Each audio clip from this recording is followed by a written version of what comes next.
Good morning, Randy with Berkshire Hathaway and the Aura Group.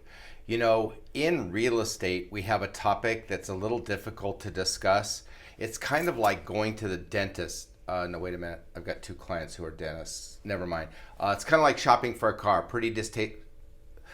Actually, I've got a client who's a car dealer.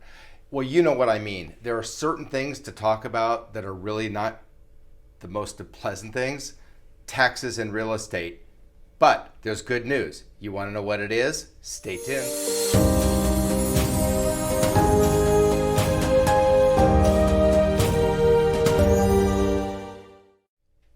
So when it comes to taxes and real estate, in the process of selling a home, there are certain things that are tax deductible. The obvious ones are cost of sale, which are things like commission, escrow, and title. But the forgotten ones are sometimes very, very important in terms of high dollar amounts.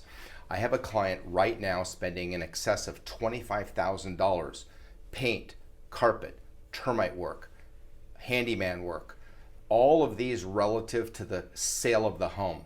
My advice to him is simply keep all the receipts, provide those to your tax preparer, your CPA, and these are tax deductible items. Very important, will save you money. Randy with Berkshire Hathaway, changing lives one home at a time.